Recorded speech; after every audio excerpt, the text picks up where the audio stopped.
Subscribe now and press the bell icon for listening various Bengali audio stories. ভিন্ন স্বাদের গল্প শুনতে এখনই সাবস্ক্রাইব করুন সংকেত অডিও স্টোরিজ। মদ্যপান, ধূমপান এবং মাদক সেবন স্বাস্থ্যের পক্ষে ক্ষতিকর। সংকেত অডিও স্টোরি কোনোভাবেই একে সমর্থন করে না। নমস্কার, আমি অরূপ।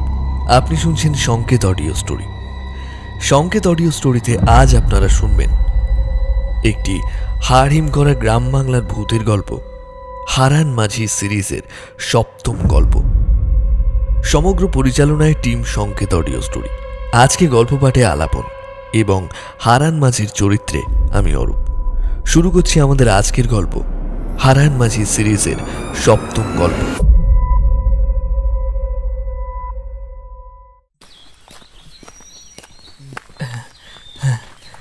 কাঁধের ঝোলাটাকে একটু ভালো করে গুছিয়ে নিল কিশোর। তাড়াতাড়ি আমাকে তারপর একবার চারপাশে ভালো করে চোখ বুলিয়ে দুখিয়াপুরের নদীঘাটের দিকে হাঁটা দিল সে। পশ্চিম আকাশে তখন সূর্য গাছের মাথা ছুঁয়ে নিচে নেমে এসেছে। আলো আর অন্ধকারের মাঝামাঝি এই খানিক সময়টায় গ্রামের চেহারা যেন আরো নিঃসঙ্গ, আরো বেশি রহস্যময় হয়ে উঠেছে। কাঁচা পথের উপরে সারি সারি ঝাউবন আর বটগাছের দীর্ঘ ছায়া পথের উপরে লেপ্টে রয়েছে। কোথাও কোনো মানুষের কোলাহল নেই, কেবল দূরে একটা পাখির ডাক আর ছেঁচি পোকার একটানা শব্দ সেই নীরবতাকে আরো গভীর করে তুলছে। সন্ধ্যা নামার আগে এই নদীঘাটে পৌঁছানো দরকার। একবার রাত নেমে গেলে এই অঞ্চলে যাতায়াত প্রায় বন্ধই হয়ে যায়। গ্রামের লোকেরাও সূর্য ডোবার পরে অকারণে বাড়ির বাইরে বের হয় না। এর কারণ জানতে চেয়েও কিশোর কোনো সন্তোষজনক উত্তর পায়নি। গত 5-6 দিন তার উপর দিয়ে কম ধকল যায়নি। সকাল থেকে সন্ধ্যা পর্যন্ত গোটা দুখিয়াপুর চষে বেরিয়েছে। গ্রামের প্রবীণ মানুষদের সঙ্গে কথা বলেছে, জঙ্গলে জঙ্গলে ঘুরেছে, পুরনো মন্দিরের ধ্বংসাবশেষ খুঁজে দেখেছে। অথচ যার সন্ধানে আসা সেটা তো দূরে থাক, সেই রহস্যের কণামাত্রও যেন তার হাতে এলো না। বরং যত প্রশ্ন করেছে ততই মনে হয়েছে গ্রামের মানুষ ইচ্ছা করেই কিছু একটা গোপন করে রাখছে। কিশোর মনে মনে স্থির করল, আর নয়, এই গ্রামে আর এক মুহূর্ত সময় নষ্ট করার কোনো মানে হয় না। আজই ফিরতে হবে তাকে। শহরে ফিরে গিয়ে যা দেখেছে, যতটুকু জেনেছে, তাই নিয়েই একটা প্রতিবেদন লিখবে সে। বাকি সব হয়তো লোকের মুখে মুখে তৈরি হওয়া আর একটা গল্প, যার বাস্তবের সঙ্গে কোনো সম্পর্ক নেই। এই ভেবে সে হাঁটার গতি একটু বাড়িয়ে দিল নদীঘাটের দিকে। নদীঘাটে পৌঁছে কিশোর একবার চারিদিকটা ভালো করে চোখ বুলিয়ে নিল। ভাঙাচোরা শান বাঁধানো পুরনো ঘাট, ভাঙাচোরা শান বাঁধানো পুরনো ঘাট। কোথাও সিমেন্ট খসে ইট বেরিয়ে পড়েছে, আবার কোথাও বড় বড় ফাটলের ফাঁক দিয়ে আগাছা গজিয়ে উঠেছে। মনে হয় বহু বছর ধরে এই ঘাটটার দিকে কেউ ফিরেও তাকায়নি। ঘাটের এক কোণে কাত হয়ে দাঁড়িয়ে আছে একটা লোহার মরচে ধরা খুঁটি। তাতে ছেঁড়া মোটা দড়ির অংশ কিছুটা ঝুলে আছে এখনো। নদীর জল নিঃশব্দে সিঁড়ির নিচের ধাপগুলোকে ছুঁয়ে ফিরে যাচ্ছে। চারিদিকে কেমন একটা নিস্তব্ধতা, যেন এই ঘাটে মানুষের আনাগোনা বহুদিন আগেই ফুরিয়ে গেছে। কিশোর কাঁধের ছোলাটা নামিয়ে পাশে রাখল। তারপরে পকেট থেকে একটা সিগারেটের প্যাকেট বের করে একটা সিগারেট ঠোঁটে গুঁজে আগুন ধরালো। নদীর বুক প্রায় ফাঁকা, কোথাও কোনো নৌকা দেখা নেই। ওপারের গাছপালাগুলো ক্রমশ অন্ধকারে মিশে যাচ্ছে। কিশোর সিগারেটে দু একটা টান দিয়েছে, এমন সময় হঠাৎ করে পেছন দিক থেকে ভেসে এলো একটা কর্কশ অথচ শান্ত একটা গলার আওয়াজ। ওপারে যাবেন নাকি কর্তা? অপ্রস্তুত হয়ে কিশোর চমকে পিছন দিকে ফিরে তাকালো। কয়েক গজ দূরে নদীর ধারে একটা ছোট্ট কাঠের নৌকো বাঁধা। একটু আগেও যেখানে কিছুই ছিল না। নৌকোর উপরে দাঁড়িয়ে রয়েছে মাঝবয়সী এক ব্যক্তি। পরনে মলিন লুঙ্গি, গায়ে একটা ফ্যাকাশে সাদা গেঞ্জি, রোদে পোড়া মুখ, কাঁচা পাকা দাড়ি আর গভীর দুটো চোখে অদ্ভুত এক স্থিরতা। অভ্যাসবশত কিশোর পাশেই রাখা নিজের ছোলাটার ওপরে একবার হাত বুলিয়ে নিল। না, সবকিছু ঠিকঠাকই আছে। লোকটা আবার বলল, ওপারে যাবেন নাকি? উঠে আসুন, উঠে আসুন। এইটা আজকের শেষ খেয়া, আর দেরি করলি আজ আর নৌকো পাবেননি। ছোলাটা কাঁধে তুলে কোনো কথা না বলেই নৌকার ওপরে গিয়ে একপাশে বসল। মাঝি দড়ির গিঁটটা খুলতে খুলতেই বলল, বেশি দেরি করে ফেলেছেন বাবু। সন্ধ্যের পর এদিকে লোকজন বড় একটা আসে না।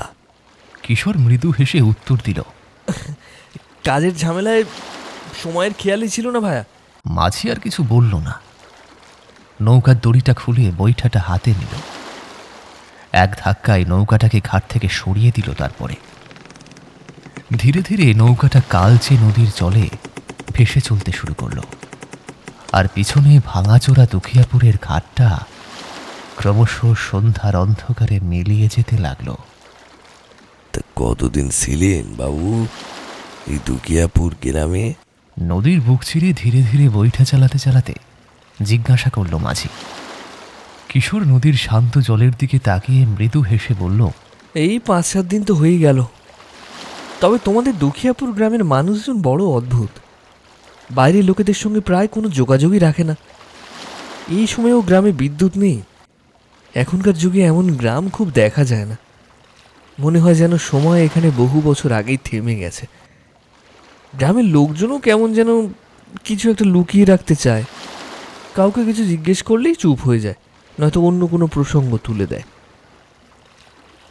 কিশোর পেশায় একজন সাংবাদিক। তবে সাধারণ রাজনৈতিক বা অপরাধের খবর নয়, বরং ইতিহাসের আড়ালে চাপা পড়ে থাকা রহস্য, লোককথা, হারিয়ে যাওয়া সভ্যতা এবং অজানা প্রত্নসম্পদ নিয়ে অনুসন্ধান করাই ছিল তার বিশেষ আগ্রহ। দেশের বিভিন্ন প্রান্তে ঘুরে বহু অদ্ভুত ঘটনার সত্যতা যাচাই করেছে সে। তবে দুখিয়াপুরে আসার কারণটা ছিল সম্পূর্ণ আলাদা। কয়েক মাস আগে তার কাছে একটা গোপন খবর এসে পৌঁছয়। খবরটা এসেছিল একটা অজ্ঞাত পরিচয় ব্যক্তির থেকে। লোকটি নিজের পরিচয় গোপন করেই শুধু জানিয়েছিলেন, দুখিয়াপুরের গভীর জঙ্গলে কোথাও একটা প্রাচীন মূর্তি রয়েছে, যার বয়স কয়েকশো বছর নয়, সম্ভবত কয়েক হাজার বছরেরও বেশি। কেউ বলতো সেটা কোনো বিস্মৃত দেবীর মূর্তি, আবার কেউ দাবি করে সেটা কোনো বিলুপ্ত রাজবংশের উপাস্য বিগ্রহ। তবে আশ্চর্যের বিষয়, লোকটা নিজেও নিশ্চিতভাবে বলতে পারেনি মূর্তিটি আসলে কিসের, কে তৈরি করেছিল বা কোথায় রয়েছে।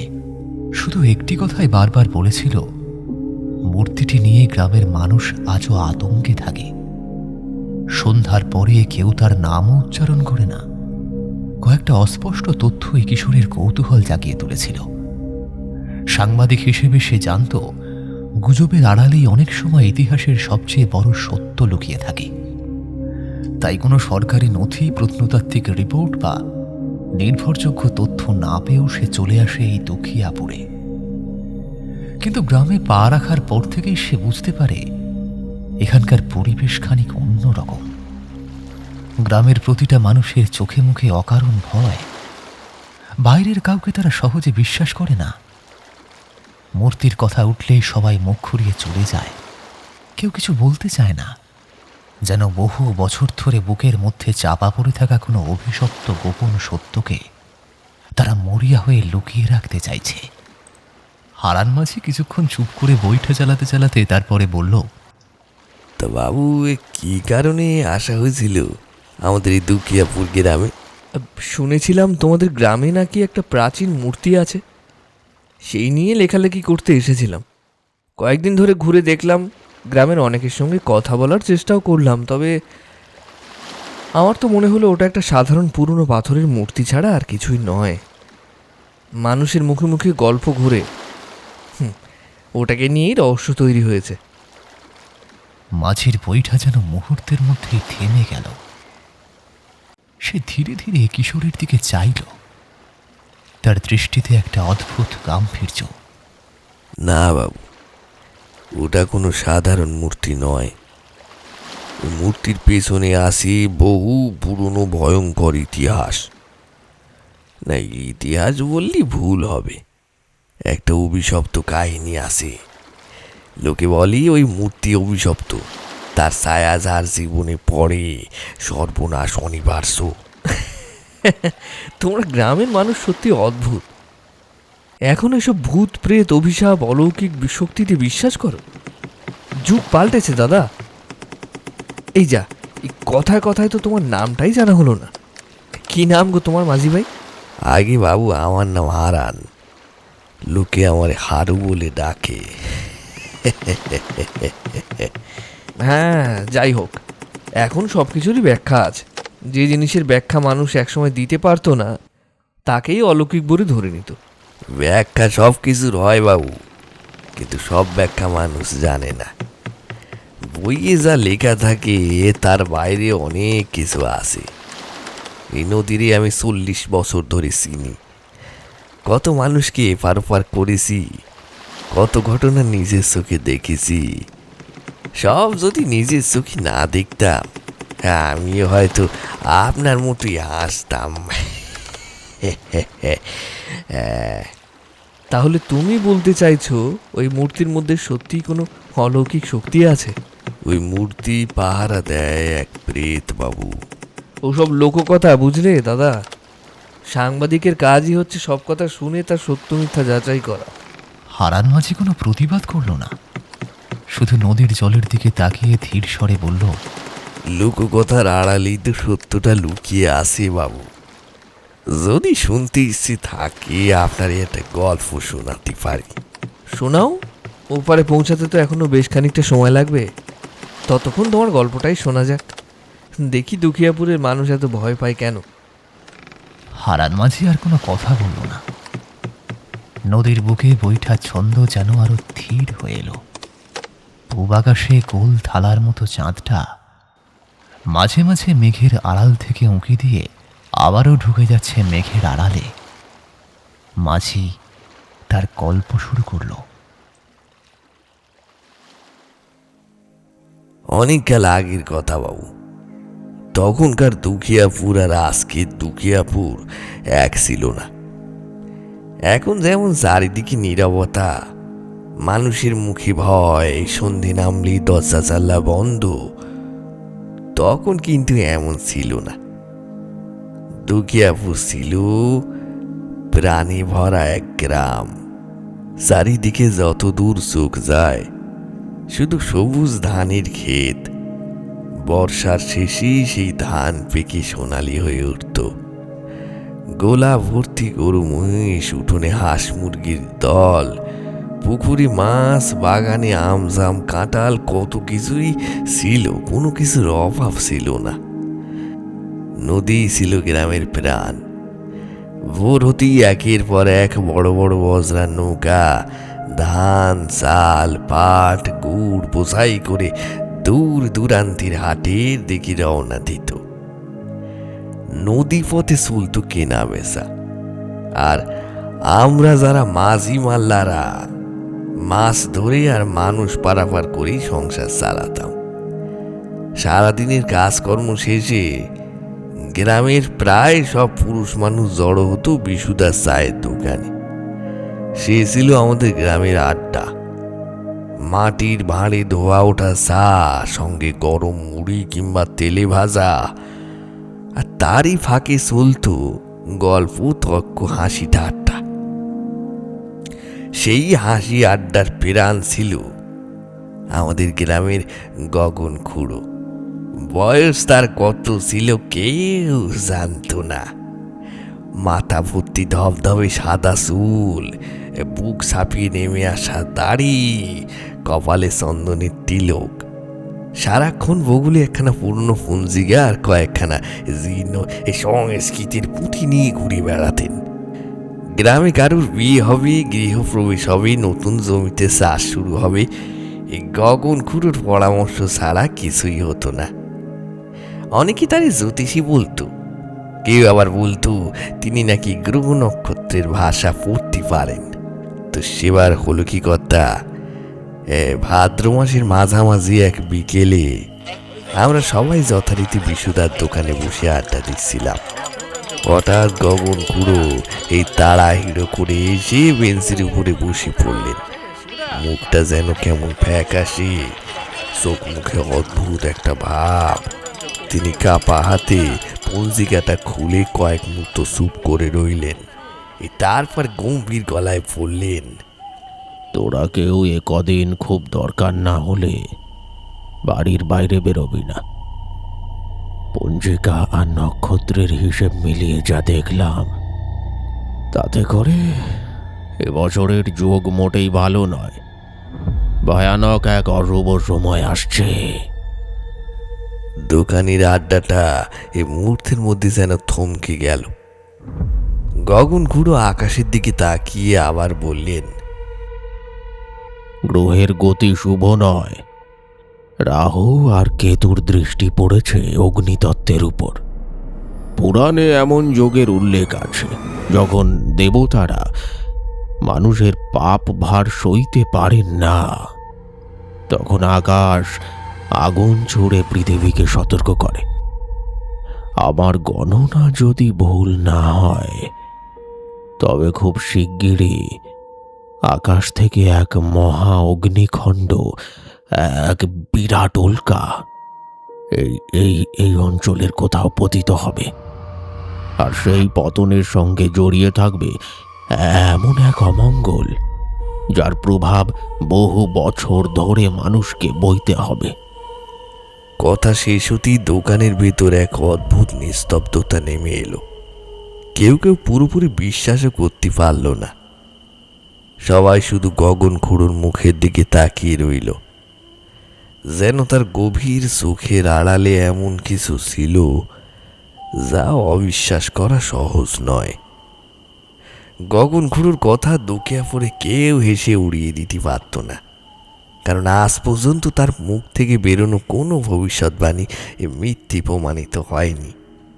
কোন বছর বন্যা হবে, কোন বছর খরা নামবে, কোন দিন নদী উত্তাল হবে, এমনকি কার বাড়িতে কোন শুভ কাজের দিনক্ষণ, সবই তার হিসেব অদ্ভুতভাবে মিলে যেত। তাই তিনি যখন বলেছেন যে অমঙ্গল আসতে চলেছে, তখন আর কারোর মনে সন্দেহের অবকাশ রইলনি। সেদিন সন্ধে নামার আগেই গ্রামের মোড়ল থেকে শুরু করে চাষি মাঝি সবাই এসে হাজির হলো বটগাছতলায়। চারিদিকে থমথমে ভাব, কেউ জোরে কথা বলছে না। সবার চোখে মুখে একটাই প্রশ্ন, এবার কি হবে? গ্রামের মোড়ল হরিহর মণ্ডল গগন খুড়োর সামনে এসে বললেন, খুড়া, তোমার কথা তো আজ পর্যন্ত কখনো মিথ্যে হয়নি। যদি সত্যি এমন বিপদ আসতে থাকে, তাহলে তার থেকে বাঁচার উপায় কি? আমরা কি করব? গগন খুড়ো কিছুক্ষণ চুপ করে থেকে তারপর ধীরে ধীরে পঞ্জিকাটা বন্ধ করে বললেন, উপায় আছে, তবে সহজ নয়। যে করেই হোক ওই অগ্নিখণ্ড, ওই মহা উল্কা আমাদের গ্রাম বা আশেপাশের ভূমিতে পতিত হতে দেওয়া যাবে না। যদি তা হয়, তবে শুধু দুখিয়াপুর নয়, এই সমগ্র অঞ্চল এক ভয়ঙ্কর অশুভ শক্তির কবলে পড়বে। এমন বিপদ নেমে আসবে যা মানুষের শক্তিতে সামলানো সম্ভব হবে না। শাস্ত্রে একটা প্রতিকার আছে। আগামী টানা 7 দিন সকলকে গৃহবন্দী অবস্থায় থাকতে হবে। এই 7 দিন কেউ বাড়ির বাইরে বেরোবি না। সন্ধ্যা নামার আগেই সবাই ঘরে ঢুকে দরজা বন্ধ করে দিবি। আর একটা কথা, ভুল করেও এই 7 দিনের মধ্যে কেউ নদীতে পা রাখবি না। মাছ ধরা নয়, নৌকা চালানো নয়, পারাপার নয়, নদীর ধারেও কেউ যাবে না। মনে রাখিস, এই সময় জল সবচেয়ে আগে অশুভ শক্তিকে নিজের মধ্যে টেনে নেয়। যে এই নিয়ম ভাঙবে, তার বিপদ শুধু তার নিজের হবে না, গোটা গ্রামের উপর নেমে আসবে। গগন খুড়োর কণ্ঠে এমন দৃঢ়তা ছিল যে উপস্থিত শতাধিক মানুষের মধ্যে কেউ আর একটি কথাও বলার সাহস পেল না। কিন্তু বাবু, কপালে যা লেখা থাকে তা কি আর মানুষ পাল্টাতে পারে? যা ঘটবার সে তো ঘটবেই। আমরা সেই ভুলটাই করেছিলাম। আমরা ছিলাম তিনজন, আমি, হারান, আমার বন্ধু নিতাই আর গেদু। তিনজনেই নদীর মানুষ। নদী ছিল আমাদের ভাত কাপড়ের ভরসা। সারা জীবন বইটা হাতে কাটিয়েছি। গগন খুঁড়ো সতর্কবাণীর পরও যেন গোটা দুখিয়াপুর একদিনেই বদলে গেল। সন্ধে নামার আগেই গ্রামের প্রতিটি বাড়ির দরজা জানলা বন্ধ হয়ে যেতে লাগলো। কারো উঠোনে আড্ডা নেই, বাচ্চাদের চিৎকার নেই, কোথাও বাঁশির সুর নেই। নদীর ঘাট একেবারে ফাঁকা পড়ে থাকতো। কোনো নৌকা জলে নামতো না। জেলেরা জাল শুকুতি দিয়েই ঘরে তুলে রেখেছিল। বন থেকে মধু কাটতে যাওয়া বন্ধ, কাঠ কাটা বন্ধ, এমনকি গরু চড়াতেও কেউ যেত না। যেন অদৃশ্য কোনো ভয়ে পুরো গ্রাম নিঃশ্বাস আটকে বসে আছে। প্রথম দুদিন সব নিয়মই মেনে চলল। তৃতীয় দিনের সন্ধে আমরা তিনজন নিতাইয়ের চালা ঘরে বসেছিলাম। বাইরে ঝিরঝির করে বৃষ্টি পড়ছে। নিতাই একটা মাটির কলসি থেকে ধেনু ঢেলে গিলছে একের পর এক। ধুর শালা, এরম ভাবে 7 দিন ধরে ঘরে বসে থাকা যায় নাকি? যত সব গগন খুঁড়োর গাঁজা ঘুরি গল্প। আকাশ থেকে উল্কা পড়বে, অভিশাপ নামবে, হ্যাঁ, এসব বিশ্বাস করলে পেট চলবে? আমি চুপ করে বসেছিলাম। নিতাই আবার বলল, আজ বিকালেই খবর পেলাম খাল পাড়ে জলায় নাকি বোয়াল উঠেছে। এত মাছ কেউ ছাড়ে নাকি? আরে বাবা, ধেনু খাওয়ার পয়সাটাও তো জোগাড় করতে হবে। পাশে বসে গেদু সঙ্গে সঙ্গে আপত্তি করলো। না রে নিতাই, এটা ঠিক হবে না। গগন খুঁড়ো এমন করে কোনো দিনও কিছু বলেনি। লোকটা যদি এত ভয় পেয়ে থাকে তাহলে নিশ্চয়ই কোনো কারণ আছে। 2 দিন অপেক্ষা করলেই তো হয়। তুই তো দেখছি বুড়োর চেয়েও বেশি ভিতরে। আকাশে একটা তারা পড়বে আর আমরা ঘরে লুকিয়ে থাকবো, এসব ছেলেবেলায় শুনলে মানায়, এখন নয়। নিতাই এবার আমার দিকে তাকিয়ে বলল, কিরে আরো, তুইও কি ওর মতো ভয় পেয়ে গেলি নাকি? হ্যাঁ, নাকি চলবি আমার সঙ্গে? আমি তখন দ্বিধায় পড়ে গিয়েছিলাম। একদিকে গগন খুঁড়ো সতর্কবাণী, অন্যদিকে সংসারীর অভাব। 2 দিন জাল না ফেলায় ঘরে জাল প্রায় ফুরিয়ে এসেছে।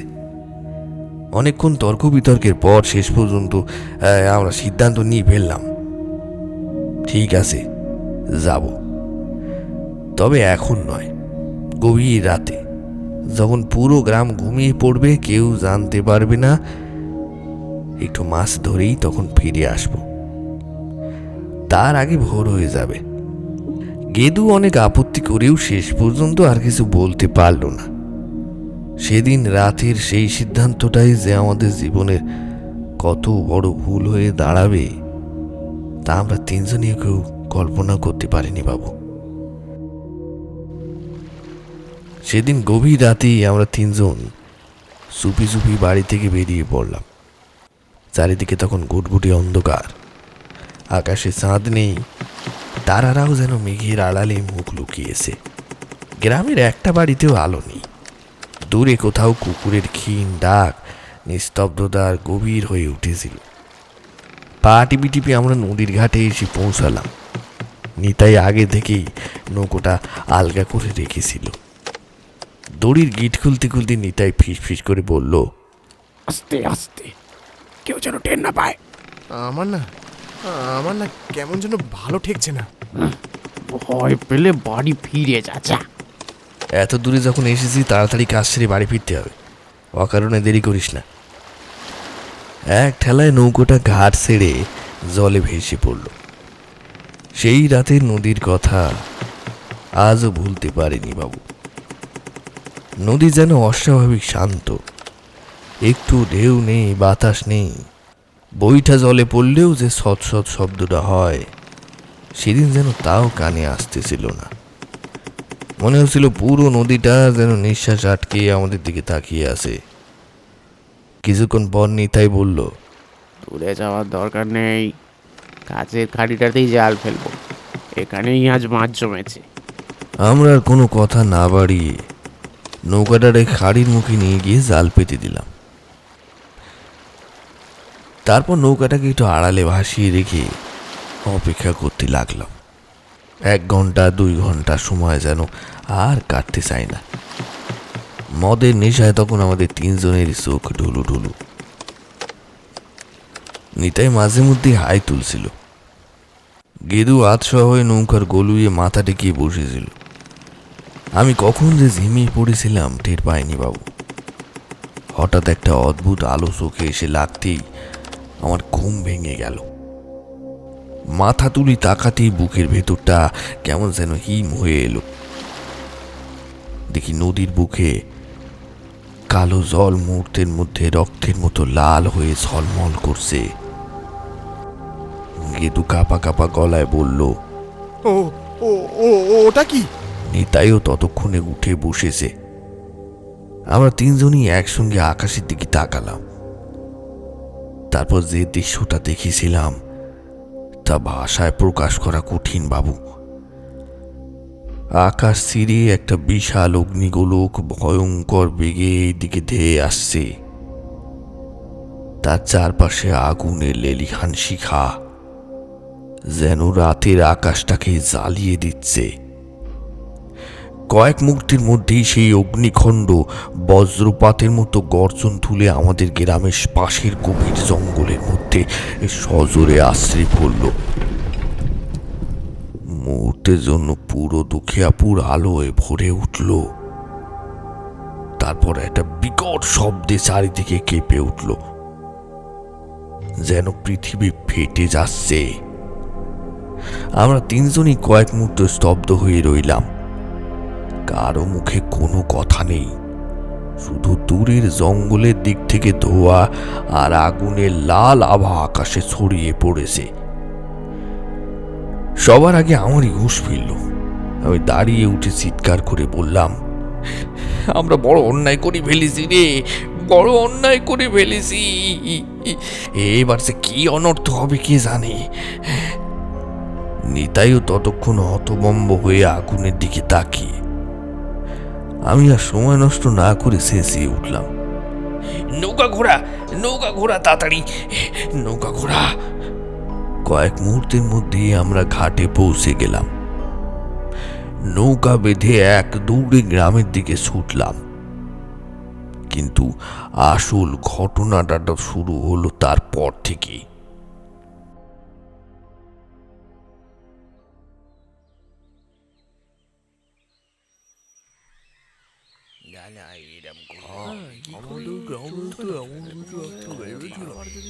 সকালের প্রথম আলো তখনও পুরোপুরি ছড়িয়ে পড়েনি। হঠাৎ বাইরে থেকে ভেসে আসা চিৎকার চেঁচামেচি শুনে ঘুম ভেঙে গেল আমার। তাড়াহুড়ো করে উঠোনে নেমে কুয়ো থেকে জল চোখে মুখে ছিটিয়ে দিলাম। পাশে নিম গাছ থেকে একটা কচি দাঁতন ভেঙে মুখে চিবোতে চিবোতে গামছাটা কাঁধে ফেলে বাড়ির বাইরে বেরিয়ে এলাম। বাইরে এসে দেখি গ্রামের ছোট বড় বুড়ো ছেলে যার যেমন অবস্থা সে তেমন ভাবে দলে দলে ছুটে চলেছে গ্রামের উত্তর দিকে জঙ্গলের দিকে। কারো মুখে আতঙ্ক, কারো মুখে চোখে বিস্ময়। সবাই শুধু একটাই কথা বলছে। আমরাও আর কৌতূহল চেপে রাখতে পারলাম না। সঙ্গে সঙ্গে পা বাড়ালাম জঙ্গলের দিকে। জঙ্গলের ভেতরে ঢুকে দেখি যেখানে আগের রাতে আকাশ থেকে আগুনের গোলাটা পড়েছিল সেখানে যেন মাটির বুক ফেটে একটা বিরাট গর্ত তৈরি হয়ে গেছে। চারপাশের গাছগুলো দগ্ধ হয়ে কালো হয়ে দাঁড়িয়ে আছে। অনেক গাছ আবার শিকড় সমেত উপড়ে পড়ে আছে।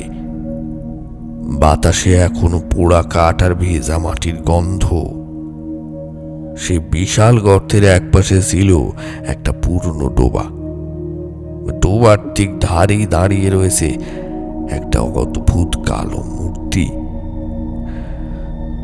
মূর্তিটি বড় জোর 1.5 হাত লম্বা, কিন্তু তাকে দেখলেই শরীরের সমস্ত রক্ত যেন হিম হয়ে আসে। কালো কুসকুসে পাথরের তৈরি মূর্তি, মুখখানা মানুষের মতো হলেও বিশাল লম্বাটে। চোখ দুটো গভীর কুটুরে বসানো যেন। যেন অন্ধকারের মধ্যে তাকিয়ে আছে। ঠোঁটের কোণে একটা বিদ্রুপ বিকৃত হাসি, কপালে অচেনা কিছু খোদাই করা চিহ্ন, আর বুক জুড়ে অদ্ভুত সব রেখা, যা কোনো পরিচিত ভাষা বলে মনে হলো না। মূর্তির দুহাত বুকের কাছে জোর করা, কিন্তু আঙুলগুলো মানুষের আঙুলের মতো নয়, অস্বাভাবিক রকম লম্বা আর বাঁকানো। সবচেয়ে ভয়ের কথা বাবু, চারপাশে এত আগুনে গাছপালা পুড়ে ছাই হয়ে গেলেও মূর্তিটার গায়ে একটুও কিন্তু আঁচড় লাগেনি, বরং মনে হচ্ছিল ওই কালো পাথরের গা থেকে যেন মৃদু এক ঠান্ডা আভা বেরিয়ে আসছে। লোকজন দূরে দাঁড়িয়ে ফিসফিস করতে লাগলো। ঠিক সেই সময় ভিড় ঠেলে সামনে এগিয়ে এলেন গগন খুড়ো। মূর্তিটার দিকে এক দৃষ্টিতে তাকিয়ে রইলেন কিছুক্ষণ, তারপর তার হাত থেকে পঞ্জিকাটা মাটিতে পড়ে গেল। মুখের সামনে সমস্ত রক্ত যেন মুহূর্তের মধ্যে শুকিয়ে যেতে লাগলো তার। কাপা কাপা গলায় গগন খুড়ো শুধু বললেন, সর্বনাশ, সর্বনাশ, যা ঘটার তা ঘটে গেছে। এবার আমাদের কাউকেই আর বাঁচানো যাবে না। চারিদিকে একটা নিস্তব্ধতা নেমে এলো। গগন খুড়োর মুখে এমন অবস্থা আমি আগে কখনো দেখিনি। যিনি বিপদের সময় মাথা ঠান্ডা রাখতেন, তার চোখে মুখে সেদিন স্পষ্ট আতঙ্ক। আমি আর দাঁড়িয়ে থাকতে না পেরে লোকজনের ঠেলে ধীরে ধীরে তার কাছে গিয়ে দাঁড়ালাম। কাপা কাপা গলায় বললাম, খুড়ো খুড়ো কি হয়েছে, কি ঘটবে? গগন খুড়ো প্রথমে কোনো উত্তর দিল না। তার স্থির দৃষ্টি ছিল সেই কালো মূর্তিটার ওপর। কয়েক মুহূর্ত পরে তিনি দীর্ঘশ্বাস ফেলি বললেন, আমার আশঙ্কায় সত্যি হলো রে হারান। আমার আদেশ নিশ্চয়ই কেউ অমান্য করেছে। কেউ না কেউ এই 7 দিনের নিয়ম ভেঙেছে। আমার বুকের ভেতরটা কেঁপে উঠতে লাগলো। মনে হচ্ছিল তিনি যেন আমাদের 3 জনের দিকে আঙুল তুলছেন। গগন খুড়ো আবার বললেন, তাই তো ওই অভিশপ্ত উল্কাখণ্ডের গতিপথ আর বদলানো গেল না। শেষ পর্যন্ত সে এসে পড়ল আমাদের দুখিয়াপুরের মাটিতে। সবচেয়ে বড় সর্বনাশ উল্কাপাত নয়, সর্বনাশ হলো তার ভেতরে যা ছিল তা আজ মুক্ত হয়ে গেছে। চারপাশে দাঁড়িয়ে থাকা লোকজনের মধ্যে চাপা একটা গুঞ্জন ছড়িয়ে পড়ল। ভয় ভয় জিজ্ঞেস করলাম, খুড়ো খুড়ো এই মূর্তি কোন দেবতার? গগন খুড়ো চোখ বুজে কয়েক মুহূর্ত দাঁড়িয়ে রইলেন, তারপর ফিস ফিস করে বললেন, ও কোনো দেবতার মূর্তি নয়। স্কন্ধ পুরাণ অনুসারে বহু যুগ আগে এক অশুভ শক্তিকে বন্দি করে এই পাথরের আধারের মধ্যে আবদ্ধ করা হয়েছিল। তারপর দেবশক্তির বলে তাকে পৃথিবী থেকে বহু দূরে নিক্ষেপ করা হয়। কিন্তু ভাগ্যের কি নির্মম পরিহাস, এত যুগ পরে সে আবার ফিরে এসেছে। এই কথা শুনে আমাদের সকলের শরীর যেন ঠান্ডা হয়ে গেল। আমি শুধু মনে মনে প্রার্থনা করেছিলাম, গগন খুড়ো যেন আমাদের 3 জনের সেই রাতের কথা কোনোদিন জানতে না পারে। কিশোরী এতক্ষণ চুপচাপ হারান মাঝির কথাগুলো শুনছিল। নদীর বুকের উপর দিয়ে নৌকাটা ধীরে ধীরে এগিয়ে চলেছে। কিছুক্ষণ নীরব থাকার পরে সে বলল, তার মানে তুমি বলতে চাইছো ওই মূর্তিটা আসলে কোনো সাধারণ পাথরের মূর্তিই নয়, কোনো ভয়ঙ্কর অশুভ শক্তিকে পাথরের রূপ দিয়ে বন্দি করে রাখা হয়েছে? হ্যাঁ বাবু, শুনেছিলাম ওষুধদের মধ্যেই এক ভয়ঙ্কর দানবের জন্ম হয়। শক্তিতে সে অন্য সবার শেষ ছিল প্রবল, নিষ্ঠুরতায় ছিল আরো ভয়ঙ্কর। বিনা কারণে মানুষ হত্যা করাই ছিল তার আনন্দ। গ্রাম জ্বালিয়ে দেওয়া, শিশুদের প্রাণ কেড়ে নেওয়া, সাধু ঋষিদের যজ্ঞ নষ্ট করা, এ যেন ছিল নিত্যদিনের কাজ। শেষে দেবতারা পর্যন্ত তাকে দমন করতে বাধ্য হন। বহুদিন ধরে দেবতারা সেই দানবের ভয়ঙ্কর যুদ্ধ হয়, কিন্তু তাকে হত্যা করা যায়নি, কারণ তার শরীর ছিল অলৌকিক এক বরপ্রাপ্ত। তখন দেবতারা এক মহাযজ্ঞের আয়োজন করেন। সেই যজ্ঞের শক্তিতে দানবটিকে জীবন্ত অবস্থায় কালো পাথরের মূর্তিতে রূপান্তরিত করে তার সমস্ত শক্তি ওই পাথরের মধ্যেই বন্দি করে দেওয়া হয়। তারপর যাতে সে কোনোদিন এই পৃথিবীতে ফিরে আসতে না পারে, দেব শক্তির বলে তাকে আকাশের অতল অন্ধকারে নিক্ষেপ করা হয়। কিন্তু যাওয়ার আগে দানবটা নাকি একটা অভিশাপ দিয়ে গিয়েছিল। বলেছিল যেদিন সে পৃথিবীতে ফিরবে সেদিন 100 মানুষের রক্তে স্নান করবে, সেই রক্তেই ভাঙবে এই পাথরের কারাগার, আবার ফিরে পাবে তার প্রকৃত রূপ। 100 মানুষের বলি, কিন্তু সেটা সম্ভব কি করে? মূর্তিটা তো পাথরের। একটা পাথরের মূর্তি কি নিজে থেকেই মানুষ মারবে নাকি? ওই মূর্তি কখনো একা একা থাকে না। ওই মূর্তির সঙ্গে পৃথিবীতে এসেছে তার এক অনুগত প্রহরী, এক ভয়ঙ্কর প্রেত। সেই প্রেত যুগের পর যুগ শুধু একটি কাজই করে চলে, ওই মূর্তিকে পাহারা দেয়। আর সময় এলেই মানুষের রক্ত এনে তার প্রভুর পাথরের শরীরে নিবেদন করে। নদীর ওপর দিয়ে হঠাৎ করে এক ঝলক ঠান্ডা বাতাস বয়ে গেল। হারান মাঝি ফিস ফিস করে বলল, ওই মূর্তি চুরি করা তো দূরের কথা বাবু, ভুল করেও তার ছায়া কারোর উপরে পড়লে মানুষ আর জীবিত ফিরে আসে না। কারণ পিশাচ তখন বুঝে যায় তার প্রভুর কাছে অনাহুত কেউ এসেছে। কি পাগলের মতো বলছো? নেশা ভান করেছো নাকি? যত সব গাঁজাখড়ি গল্প। এই দেখো, এই দেখো, এই মূর্তি আমি তোমাদের গ্রাম থেকে নিয়ে যাচ্ছি শহরে। আমার কোনো ক্ষতি হলো না তো? হ্যাঁ, দেখি, যত সব গাঁজাখড়ি গল্প শুনিয়ে মানুষকে ভয় দেখানো, এটাই তোমাদের কাজ। যত সব। হারান মাঝি হঠাৎ করে বইটা চালানো থামিয়ে দিল।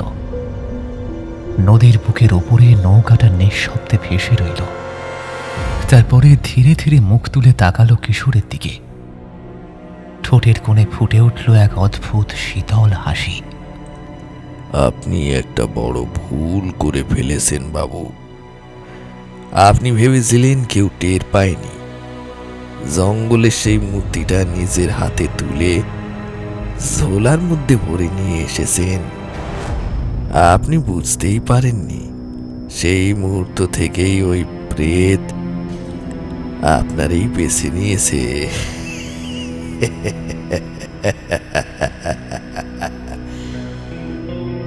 কি কি বলছো তুমি? এবার আপনার রক্তে স্নান করবে ওই মূর্তি বাবু। ও এসে গেছে বাবু, ও এসে গেছে। এবার আর আপনার নিস্তার নেই। ওই দেখুন বাবু, আপনার পিছনে কিশোর ভয়ে ভয়ে নৌকার পিছন দিকে তাকালো। এসে গেছে। অবাক হয়ে দেখল এবার আর নৌকার পিছনের পাটাতনের উপরে কখন যে একজন এসে বসেছে সে টেরই পায়নি। মাথা থেকে পা পর্যন্ত ময়লা কালো ছেঁড়া চাদরে ঢাকা। মুখের একটুও দেখা যাচ্ছে না, কিন্তু সেই গভীর অন্ধকারেও চাদরের ভিতরে থাকা তার চোখ দুটো জ্বলছে অঙ্গারের মতো লাল, স্থির আর পলকহীন ভাবে। নদীর বুকের ওপর হঠাৎ করেই একটা বরফ শীতল বাতাস বয়ে গেল। চাদরে ঢাকা মূর্তিটা ধীরে ধীরে উঠে দাঁড়ালো। এক পা, দুপা, ধীরে ধীরে সে কিশোরের দিকে এগিয়ে আসতে লাগলো। যতই সে কাছে আসছে ততই তার অবয়বটা স্পষ্ট হচ্ছে। মানুষের চেয়ে অনেক বেশি লম্বা তার দেহ। হাত দুটো হাঁটুর নিচে ঝুলে রয়েছে। আঙুলের ডগায় বাঁকানো কালো নখ, যেন বহুদিনের ধারালো শিকারের অস্ত্র।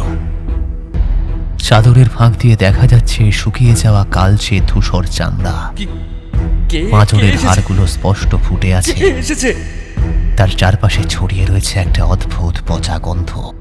তার মুখটা দেখেই কিশোরের বুকের ভিতর থেকে একটা চাপা আর্তনাদ বেরিয়ে এলো।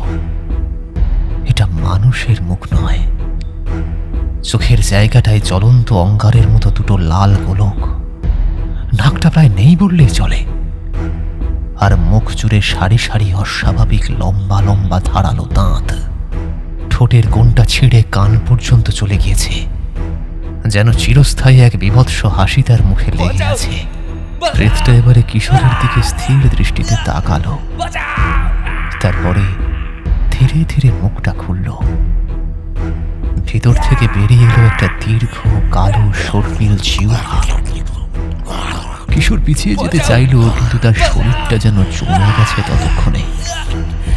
পর মুহূর্তে প্রেতটা ঝাঁপিয়ে পড়ল তার উপরে। আর রাতের নিস্তব্ধ নদীর বুক চিরে ভেসে এলো কিশোরের আতঙ্ক ভরা শেষ চিৎকার। এই গ্রাম তো আগেই শেষ হয়ে গেছে বাবু, অনেক আগে শেষ হয়ে গেছে। এবার আপনার পালা। ওই জন্যই তো বলে হারান মাঝির গল্প শুনবেন না, শুনবেন তো মরবেন।